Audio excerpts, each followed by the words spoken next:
What is going on, guys? Welcome back to the channel, and today we finally got some gameplay and just a more in-depth look at Star Wars Squadrons. And so today we're going to be going through all of the news and breaking it down for any of you who did miss it. There is a solid 5 or so minutes of information to go through, and obviously I'll break that down even further, so this could be quite a long one. I'm not too sure how long it will take me to go through all of it, but I will do my best to get through it as fast as possible. So the first thing we're told in this new gameplay from today is that the single player campaign will span across two factions, which is the Imperials and the New Republic. The story will be set after Return of the Jedi, so obviously the second Death Star has been blown up, but we don't really know yet how soon after that it will be. I'm going to assume that it will take place relatively quickly after Return of the Jedi, likely before the Battle of Jakku, since the Empire did start to kind of dwindle away a lot after that, and so there's no confirmation of that just yet, but my guess is that it will be relatively soon after Episode 6. We'll get to play as two combat pilots, Case Cassandora from the Imperials and Rao Highmoon from the Rebels, or technically the New Republic. And it mentioned that this game will actually be first person only, as well as being completely playable via VR as well. So for anyone with PSVR or an Oculus Rift, this will no doubt be an awesome experience for you. Personally, I do find it a little bit odd that there's no third person option. Obviously in Battlefront 2 there's the option for both, and so I would have thought they'd go the same way in Squadrons. However, now that I've had the time to think about it, I personally am actually pretty excited about this being in first person only, because I think it's going to add so much to the immersion, and it's going to feel pretty awesome squadding up with some mates and communicating through the mics while you're looking out of your cockpit at the battle ahead. So I would have liked both options, but I'm not too bothered that it is first person only. We're then shown a view of the cockpit and what the control panel actually does, and as you can see there is quite a lot to take in. I have a feeling this will be very daunting and hard to understand when we first start playing. However, I'm sure they will make it easy enough that it's not going to be an issue after a few hours of playtime. In this screenshot you can see that there are different sections for different elements. For example, there's your sensors, which I'm going to assume is pretty much the equivalent of a minimap. Your speed indicator / throttle, which is obviously just how fast you're moving. Power management, which is how much power you've got focused on certain areas. For example, full power to your shields will take power away from your speed and stuff like that. There's the combat display, which I guess shows the health of the enemy that you're looking at, since there actually seems to be no real HUD in this game, as in no bars above the enemy's name, rather it's on your cockpit's interface. Then there's the ship status indicator, which is likely your own health and stuff like that. There's then the laser charge element, which seems to pretty much just be showing when your lasers will overheat. And then finally there's the components element, which I guess just shows how many missiles you have left, maybe how many times you can repair your ship by the looks of that little wrench on the left. So I'm not 100% sure on that stuff, but we will obviously find out more at a later date. Now, next up we were introduced to the 4 classes of starfighters in the game. The first one is called the Fighter class, and it includes the regular TIE Fighter on the Imperial side and the classic X-Wing on the New Republic side.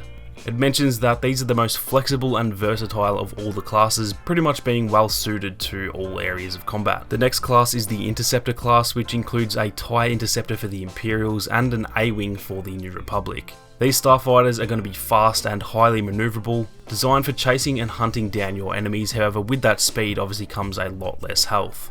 The next class is called Support, and this includes the TIE Reaper for the Imperials and the U-Wing for the New Republic. These are specifically designed for keeping your allies safe and stocked up, as well as disrupting enemies. So this class sounds very unique, and it sounds like it'll be very much a team player type of class.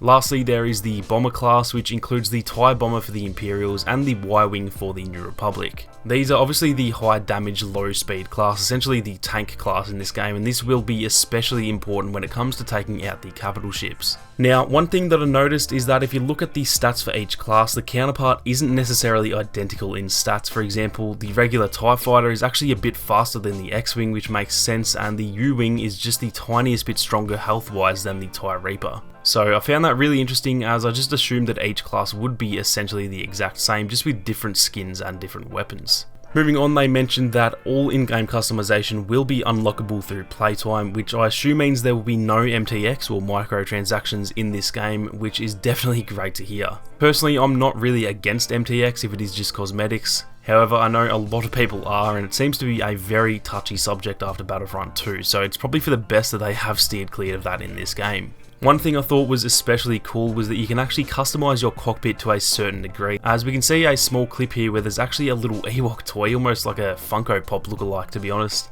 inside of the cockpit of this X-Wing. So that's actually really cool and definitely adds a nice unique touch to everyone's own starfighters. It then shows a list of what I assume is every component in the game, and holy shit, this list is way more in depth than I ever thought possible. On this screenshot there are over 60 different components that we're going to be able to add or remove from our ships, everything from weapons, repair droids, turret mines that you can drop off into space and then have them do the shooting for you, shields, target jammers, beacons, ion mines, different types of hulls and different types of engines. That is way more customization than I ever thought we'd see in a game like this. It seems like there's going to be a good 6 or 7 components to chop and change, meaning everyone's starfighters will be relatively unique and set exactly to how they want to play the game. Maybe you want to turn your X-Wing into more of a tanky type of starfighter with heavy shields and a reinforced hull, or maybe you want to add some speed to your Y-Wing and not be such an easy target. And all of that seems very possible when I take a look at this list, and it even says in the gameplay that you can drastically change your starfighter loadout depending on your team's strategy. Next up, they touched on the game modes that we'll be getting, starting off with the dogfight mode, which seems to be pretty much team deathmatch, and then quickly before we get into the second mode, I wanted to show you guys this screenshot of what was next. It seems to be that they've used some of the Battlefront 2 assets in this game, as I could be wrong, but I'm almost certain that that is the exact same Twi'lek as the Battlefront 2 version, as well as the same Marillion just to the left of the Twi'lek, and then the human to the left of her is also in Battlefront 2, as I think maybe one of the officer skins for the Empire or maybe the Rebels, but that face is definitely in the game as well, so take that as you will. I know a lot of people are going to be mad about that and say that it's lazy and whatnot. I just found that to be pretty interesting that they had all three in the same scene, so I wonder how many other Battlefront 2 assets will be used in Star Wars Squadrons. Now, getting into the next game mode, this one is called Fleet Battles, and it mentioned that this is the signature game mode in this game. In this game mode, there will be once again teams of 5, however, rather than just being team deathmatch, this one will be a little bit more like Capital Supremacy from Battlefront 2. Teams will start off in a dogfight in the middle of the map, and the winning team will then push on to the next phase. The second phase involves the attacking team trying to take on 2 medium-sized capital ships, while obviously the other team has to defend them. Once they get taken out, the attacking team then pushes on to the final phase, which is to take down the flagship, which by the looks of it is the Imperial Star Destroyer or the Mon Calamari cruiser. There are multiple sections of the flagship that need to be taken out, I assume in a specific order, so most likely taking out the shields, then taking out the targeting system once the shields are down, and then finishing it off with a final blow to the power system or something along the lines of that. This game mode sounds so fun to me, and I know I'll definitely be playing this one probably 99% of the time. The realistic objectives mixed with that first person immersion makes it seem like this is really going to be a great Star Wars experience. So that is pretty much it for the information that we got in this video. I'm sure we'll get more news as the game gets closer and closer, and there might even end up being like a beta or something as well. So it's not really all that long until we will have this game in our hands ready to play, as it's only just over 3 months away already. I am definitely very excited for this game at the moment. Honestly, when they announced a Starfighters only game and only 5 vs 5, I was actually pretty skeptical, but after seeing this gameplay and just hearing about the depth of the game and the customization, I have turned that around very quickly. I do get a lot of competitive strategic vibes from this game so far. It seems like it's going to lean into that a bit more than in Battlefront 2, which was obviously very casual, and I do love a good bit of competition and strategy when I play multiplayer games, so I'm very excited to see if that does end up being the case. I'm going to be making a lot of content on this game both in the lead up as well as after launch, and so keep your eyes peeled for that if you are interested in the game. That is going to do it for this one, guys. If you enjoyed the video, make sure to smash that like button, and if you are new, then consider subscribing so you don't miss any more Star Wars gaming content. Thank you all so much for watching. You guys have a great day, and I'll catch you all in the next one.